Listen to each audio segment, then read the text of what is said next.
Some reunions spark more than joy. I thought I knew my son, my home, my heart, until his return lit a fire I couldn't ignore. My name is Claire, and at 41, I thought I had life mostly figured out. I was single, independent, and content in my quiet routine, until the day Ethan came home. Ethan, my adopted son, was 22 now, returning from 3 years in the army. I'd raised him since he was 12, a shy boy with a guarded heart, and though he wasn't my blood, he was my world. His absence had left a void in our home, a silence that echoed in every room. But today, that silence would end. I'd been counting down the days to his return, my excitement building like a crescendo. I missed his laugh, his quiet way of noticing things, the warmth he brought to our modest house. To prepare, I went all out. I slipped into my most beautiful dress, a deep emerald green that hugged my curves, one I hadn't worn in years. I even put on heels, a rarity for me, and spent an hour on my makeup and hair, curling it just so. I wanted to look my best, to show him I was still vibrant, still me. The kitchen smelled of his favorite meal, lasagna with extra cheese, garlic bread, and a chocolate cake I'd baked from scratch. Everything was perfect, or so I thought. When the doorbell rang, my heart leapt. I smoothed my dress, took a deep breath, and opened the door. There he was, Ethan, but not the boy I remembered. The army had transformed him. He stood tall, broad-shouldered, his jaw sharp and his eyes a piercing hazel that seemed to see right through me. His uniform hugged his frame, and for a moment, I forgot how to breathe. He wasn't just my son anymore. He was a man, the kind you'd see in a cologne ad, all strength and quiet confidence. "Claire," he said, his voice deeper than I remembered, a smile breaking across his face. He didn't call me Mom. He hadn't in years, a habit from his teenage days when he felt too old for it. I didn't mind. It felt right somehow. "Ethan," I managed, pulling him into a hug. His arms wrapped around me, strong and steady, and I felt a warmth I hadn't known I'd been missing. He smelled of cedar and something faintly metallic, like the outdoors clung to him. When we pulled back, his eyes lingered on me, taking in my dress, my heels, my carefully done hair. "You look wow," he said, his voice catching. "You didn't have to do all this." I laughed, brushing it off, but my cheeks warmed.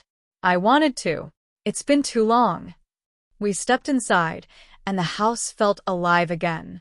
He dropped his duffel bag by the door, his eyes scanning the familiar space, the worn couch, the photos of us on the mantel, the table set with his favorite meal. "Smells like home," he said, and the way he looked at me, like I was the heart of that home, made my chest tighten. Dinner was a blur of laughter and stories. He told me about the army, grueling training, late-night talks with his squad, the places he'd seen. I hung on every word, marveling at how he'd grown, how his quiet confidence filled the room.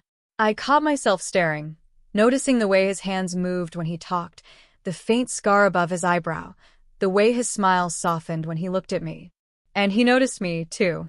I'd catch his eyes on me when he thought I wasn't looking, a flicker of something I couldn't quite read. "You've changed," he said at one point, leaning back in his chair, his gaze steady.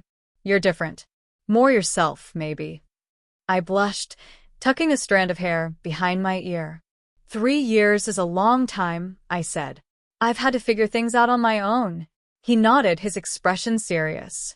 "I missed you, Claire. More than I thought I would." The words hit me harder than I expected. I'd missed him too, ached for him in a way I couldn't explain. Being single, I'd grown used to my own company, but Ethan's absence had left a hole no one else could fill. Now, with him here, that hole was gone, replaced by a warmth that felt both familiar and new. That first night, we stayed up late, talking until the candles on the table burned low. He helped me clean up, his shoulder brushing mine as we stood at the sink, and I felt a spark, a jolt, I pushed down immediately. He was my son, my adopted son, and these feelings, whatever they were wrong. Weren't they? The next few days settled into a rhythm, but it was anything but ordinary. Ethan was everywhere, filling the house with his presence. He'd wake early, make coffee, and leave a mug for me on the counter. He'd fix things around the house, a creaky door, a loose shelf, without me asking. He was attentive, noticing when I was tired, asking about my day with a genuine interest that made me feel seen. I hadn't felt that in years, not since my last relationship ended, leaving me wary of men and their promises. But Ethan wasn't like other men. He was a gentleman, opening doors for me, carrying groceries, even complimenting my cooking with a sincerity that made me blush. One morning, as I sipped coffee in my robe, he looked at me over his mug and said, "You make this place feel like home, Claire. Always have." I smiled, but my heart raced. His words, his gaze, they weren't just filial. There was something else there, something that mirrored the flutter in my own chest. I tried to ignore it, to focus on being his mother, but it was hard when he looked at me like that, when his presence made me feel alive in a way I hadn't in years. One evening, he insisted on cooking dinner, grilled steak, roasted vegetables, and a bottle of red wine he'd picked up. He set the table with care, even lighting a candle, and I couldn't help but laugh. "This feels like a date," I teased, sitting across from him. He grinned, but his eyes held mine a moment too long. "Maybe it is," he said, his voice low, and my stomach flipped. He was joking, I told myself. He had to be. But as the night went on, the air between us shifted. We talked about everything: his dreams of starting a carpentry business, my quiet life as a freelance editor, the years we'd spent apart. He asked me what I liked, what I didn't, questions no one had bothered to ask in years. When he poured me another glass of wine, his fingers brushed mine, and I didn't pull away. "You deserve to be taken care of," he said suddenly, his voice serious. "You've always taken care of me. Let me return the favor." I looked at him, my heart pounding. His gaze was intense, like he was seeing me, not just Claire, his adoptive mother, but Claire, the woman. I wanted to say something, to break the tension, but the words wouldn't come. Instead, I smiled, my cheeks warm, and changed the subject. That night, as I lay in bed, I couldn't stop thinking about him, about us, about the way his presence made me feel, wanted, cherished, alive. He was my son, but he was also a man, one who'd been alone for years, just as I had. I pushed the thoughts away, but they lingered, a dangerous whisper in the dark. Our routine settled, but it was anything but ordinary. Ethan was everywhere, his energy transforming the house. He'd wake before me, brewing coffee and leaving a mug on the counter with a note. "Have a great day, Claire." He'd fix things, a leaky faucet, a wobbly chair, with a skill that spoke of his army training and a care that felt personal. He'd ask about my work, my dreams, my favorite books, listening with an intensity that made me feel like the only person in the world. I hadn't been seen like that in years, not by friends, not by exes, not by anyone. But it was more than his kindness. Ethan's gaze lingered longer now, his hazel eyes tracing my face when he thought I wasn't looking. I'd catch him watching me as I read on the couch, or when I laughed at one of his stories, his expression soft but charged, like he was memorizing me. And I wasn't innocent either. I noticed him too. The way his t-shirts hugged his broad shoulders, the quiet strength in his hands, the way his smile made my chest tighten. I'd scold myself, remind myself he was my son, adopted or not. But the truth was, I was lonely, and Ethan's presence was a balm to a wound I hadn't realized was still open. One afternoon, he surprised me with a gift, a delicate silver necklace with a small emerald pendant, my favorite stone. He handed it to me after dinner, his fingers brushing mine as he passed the box. "Ethan, this is beautiful," I said, my voice catching. "You didn't have to." He shrugged, his cheeks faintly pink. "I saw it and thought of you. You deserve something nice, Claire." I looked at him, my heart pounding. The gesture was thoughtful, but it felt like more than a son's gift. It felt like something a man gives a woman he cares for. I thanked him, slipping the necklace on, and his eyes followed the pendant as it settled against my collarbone. For a moment, the air between us was electric, and I had to look away, my hands trembling as I cleared the dishes. Our evenings became a ritual: dinner, wine, and conversations that stretched late into the night.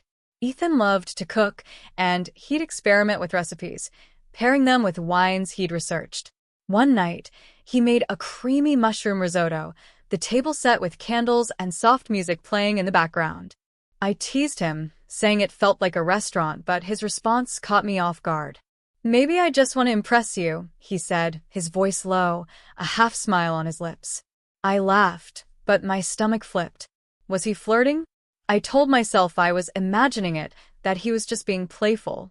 But the way he watched me sip my wine, the way his knee brushed mine under the table, it felt deliberate, like he was testing the waters. And I didn't stop him. I didn't want to. Ethan's care extended beyond gifts and dinners. He was protective, noticing when I was tired or stressed. If I worked late, he'd bring me tea, insisting I take a break. If I mentioned a sore shoulder, he'd offer to massage it, his hands strong but gentle. I'd close my eyes, letting myself relax, and feel a warmth that went beyond gratitude. It was dangerous, this closeness, but I craved it. I'd been alone for so long, and Ethan's attention made me feel alive, wanted, cherished. One evening, we went for a walk after dinner, the summer air warm and thick with the scent of jasmine. The neighborhood was quiet, the stars bright overhead. We talked about everything and nothing, his army days, my childhood, our shared memories. At one point, he stopped, turning to face me under a streetlight. "You're different now," he said, his voice soft but serious. "Stronger. More you. I don't know how to explain it." I smiled, my cheeks warm. "You're different too. The army made you, I don't know, grown up. Confident." He stepped closer, his eyes searching mine. "I missed you, Claire. Every day out there, I thought about you. About coming home to you." My breath caught. His words were raw, unguarded, and they hit me like a wave. I wanted to say I'd missed him too, that he was my anchor, but the intensity in his gaze stopped me. It wasn't just a son missing his mother. It was something more, something that mirrored the ache in my own heart. I stepped back, breaking the moment, and mumbled something about heading home. But the tension didn't fade. If anything, it grew. Ethan's gestures became bolder. He'd compliment my appearance, saying I looked beautiful in a new dress, or touch my arm when he laughed, his hand lingering. I'd catch myself leaning into his touch, savoring the warmth, then pull away, guilt gnawing at me. He was my son, my responsibility. But he was also a man, one who'd been alone for years, just as I had. I could see it in him, the hunger for connection, for someone to care for. And I felt it too, a longing I'd buried under years of independence. One night, after another candlelit dinner, we sat on the couch, a movie playing in the background. I was tired, my head resting on a cushion, and without thinking, I leaned against him. His arms settled around me, steady and warm, and I didn't move.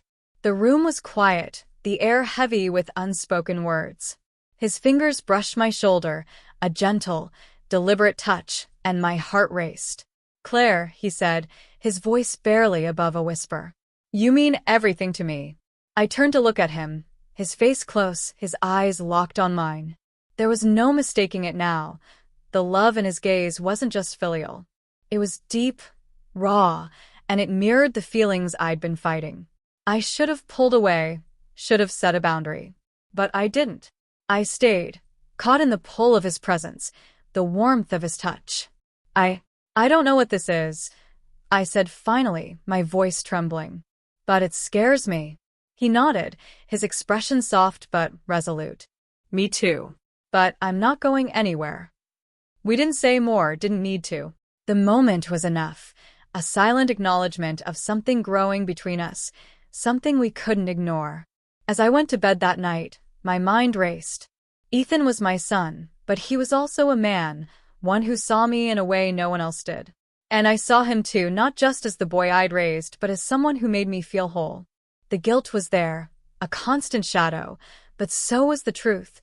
I was falling for him, and he was falling for me. We hadn't crossed any lines, not yet, but we were dancing on the edge, and I wasn't sure how long we could stay there. Ethan's attentiveness only grew. He'd surprise me with small gestures, A bouquet of wildflowers on the kitchen table, a handwritten note tucked into my work bag, a playlist of songs he thought I'd love. Each act was thoughtful, deliberate, and it chipped away at the walls I'd built.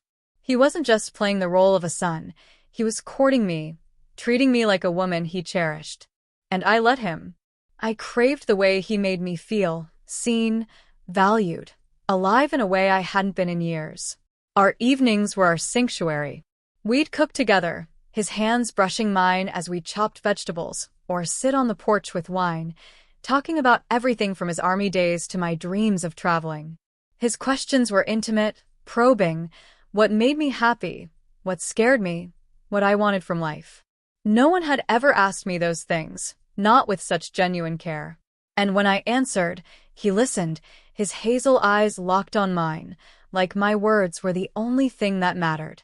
But it was his gaze that undid me. Ethan's looks grew longer, more intense, as if he were imagining a future I couldn't yet see. I'd catch him watching me as I read, or when I laughed, his expression soft but hungry. And I wasn't innocent. I noticed him too, the way his muscles flexed when he carried groceries, the quiet confidence in his voice, the way his smile made my heart skip.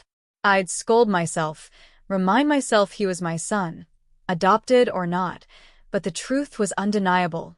I was falling for him, and he was falling for me. The guilt was a constant companion, a shadow that whispered I was betraying my role as his mother. But another voice, quieter but persistent, asked, was it really wrong? Ethan wasn't my blood. I'd raised him, yes, but he was a man now, one who'd chosen me in a way no one else ever had. I'd been alone for so long, guarding my heart after failed relationships, and Ethan's love, whatever it was, felt like a gift. Dangerous, yes, but also pure. One evening, he planned a special dinner, pulling out all the stops. He'd found a recipe for my favorite dish, coq au vin, and paired it with a bottle of Merlot. The table was set with candles, the lights dimmed, and soft jazz played in the background. I wore the emerald dress from his homecoming, the necklace he'd given me glinting at my collarbone. When he saw me, his breath caught. You look incredible, he said, his voice low, his eyes tracing me from head to toe. I blushed, smoothing my dress. You're not so bad yourself, I teased, noting his crisp button-down and the way it hugged his frame. He grinned, but there was something in his gaze, something that made my stomach flutter. Dinner was perfect, the food rich and the conversation effortless. We laughed, reminisced, and shared stories, but the air was charged, like a storm brewing. As we cleared the plates, his hand brushed mine, and he didn't pull away. Neither did I. We stood at the sink, the silence heavy, and I felt his gaze on me, warm and unwavering. Claire, he said, his voice barely above a whisper. Can I say something? I nodded, my heart pounding. He stepped closer, his eyes searching mine. I don't know how to do this, he said, his voice raw. I know you raised me, but you're not just that to me anymore. You're everything. I think about you all the time, about us, about what we could be. My breath caught. His words were a mirror to my own feelings, the ones I'd been fighting for weeks. I should have stopped him, set a boundary, but I couldn't. I didn't want to. Ethan, I said, my voice trembling. It's complicated. I'm your mother, or at least I was. I don't know what this means, but I feel it too. He exhaled, relief and hope flashing across his face. He reached for my hand, his touch gentle but firm. We don't have to have all the answers, he said. I just know I want to be with you, however that looks. I want to take care of you, make you happy. Tears pricked my eyes. His love was so honest, so unguarded. It broke something in me. I squeezed his hand, my heart racing. I want that too, I admitted. But we have to be careful. The world, they won't understand. He nodded, his expression resolute. I don't care about the world. I care about you. We didn't cross any physical lines that night, but we didn't need to. The confession was enough, a vow to explore this love, whatever it was, together. We sat on the couch, his arm around me, and talked until dawn, laying bare our fears, our hopes, our truth.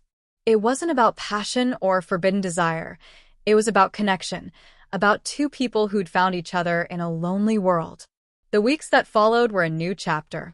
Ethan and I built a life that was ours, undefined by labels.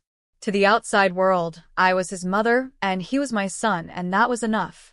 But in private, we were something else. Partners, confidants, two souls who'd chosen each other.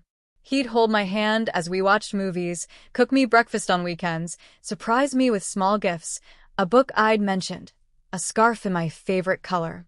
I'd support his dreams, helping him plan his carpentry business, cheering him on as he sketched designs late into the night. The guilt lingered, but it faded with time. Society might judge us, might call our love wrong, but it wasn't about what others thought. It was about us, about the way Ethan made me laugh, the way he saw me, the way he filled my life with joy. We weren't lovers in the conventional sense, but we were bound by something deeper, something that transcended roles and rules. Years later, as I watched Ethan build a workbench in our garage, his hands steady and skilled, I thought about the boy he'd been and the man he'd become.